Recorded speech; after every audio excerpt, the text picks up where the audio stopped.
Baik pemirsa, masih bersama dengan Uniska Kediri melawan pandemi. Hari ini bersama dengan Pak Ali selaku Rektor Uniska Kediri.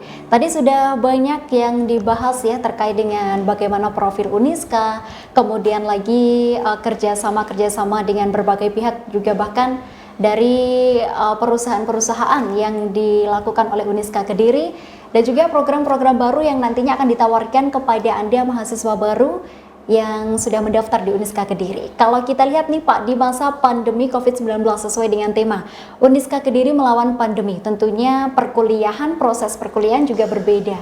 Bagaimana Pak? Iya, ini sudah kita putuskan 60-40. Jadi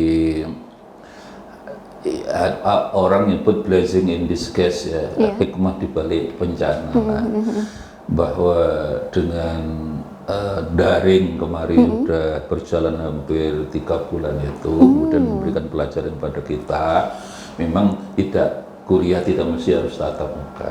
Maka mulai ajaran yang datang kita sudah membuat di mix, di blended ya, bahwa 60 tatap muka yang 40% dengan tetap online. Tetap online-nya tidak boleh dari rumah masing-masing seperti kemarin, harus dari kampus.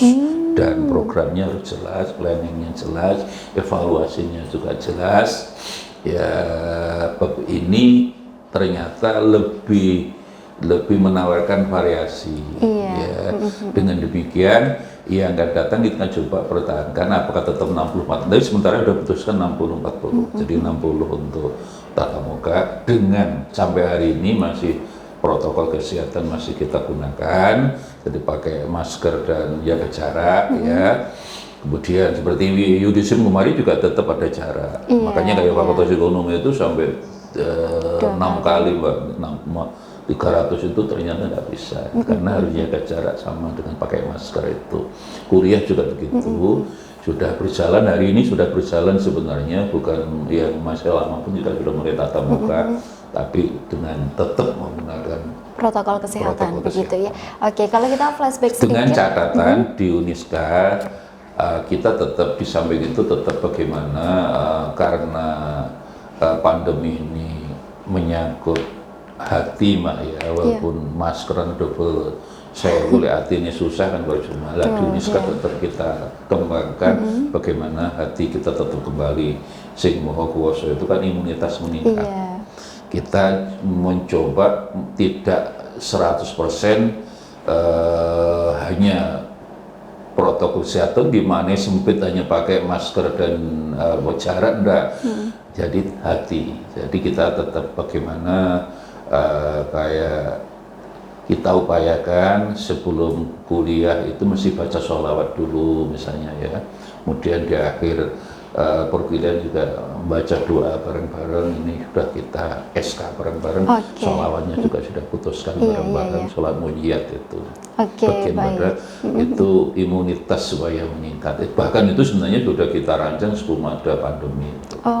Baik, itu adalah salah satu sisi kalau kita ambil dari segi positifnya ada pandemi ya, begitu juga membantu para mahasiswa untuk lebih meningkatkan imannya. Iya, karena kita kan dengar di mana-mana bahwa belum ada obatnya, belum ada vaksinnya. Yang bisa mengalahkan corona adalah ya dengan imunitas. Setelah imunitas itu kan tidak boleh takut. Urusan takut, urusan panik kan urusan hati. Tidak hanya 100% urusan masker. Nah, disinilah di kampus ini, lihat aja kampus kita kan sudah mulai ada belajar cukup ramai, tapi hatinya itu yang penting. Ya apa sebelum kuliah itu mau sholawat bareng-bareng.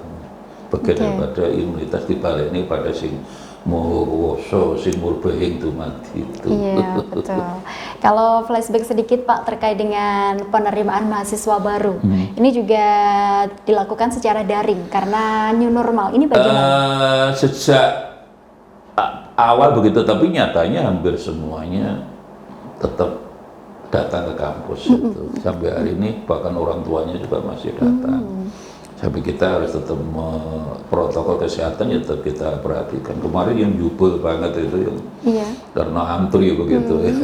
Tapi tidak tahulah masyarakat kita itu memang masyarakat yang belum daring minded ya.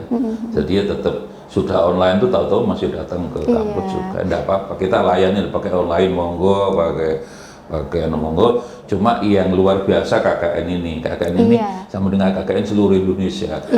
Jadi masih juga itu ada yang dari Okan Komering-Uru Palembang, ada di Padang, ada dari Aceh, ada yang dari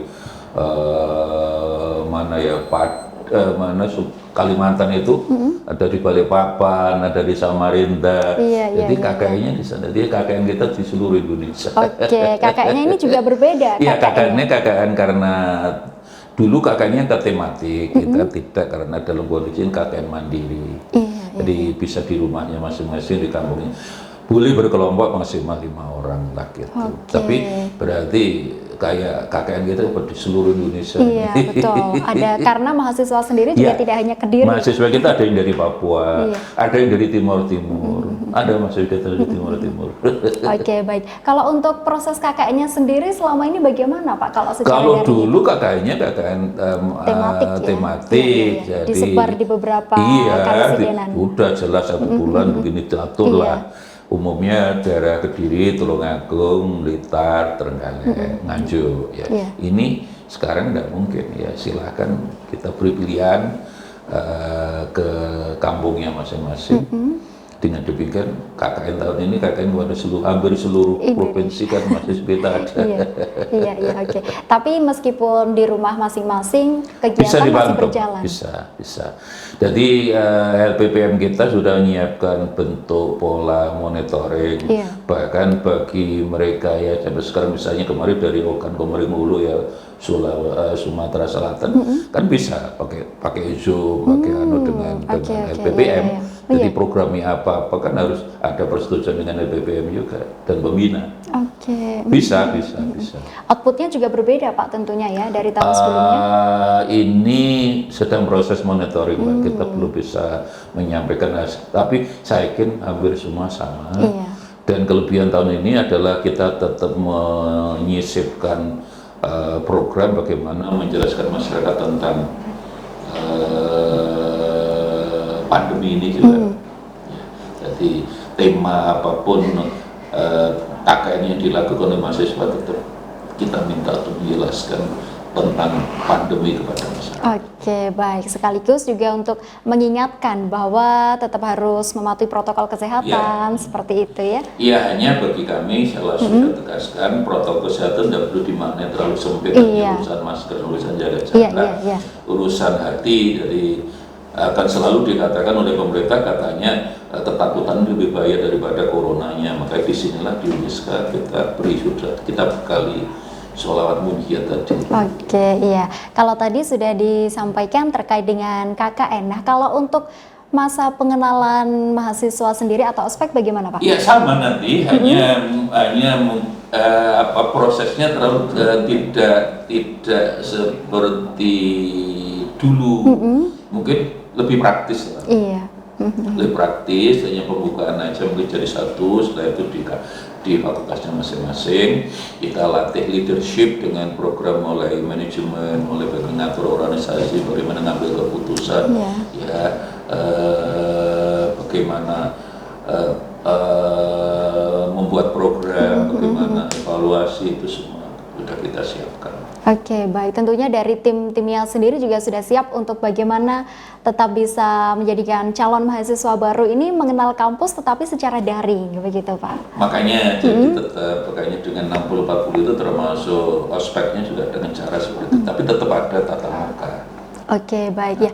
Ini juga merupakan sebuah pembelajaran baru. Siapa tahu nanti beberapa tahun ke depan kita sudah melakukan 4.0 begitu, semuanya dilakukan secara online. Nah, Uniska sendiri ini juga sebenarnya sudah mencoba sejak sekarang, begitu. Hanya memang tidak mungkin semuanya pakai online karena sudah menyangkut karakter, menyangkut akhlak, tidak bisa lewat daring, Mbak. Harus tetap ada tatap muka.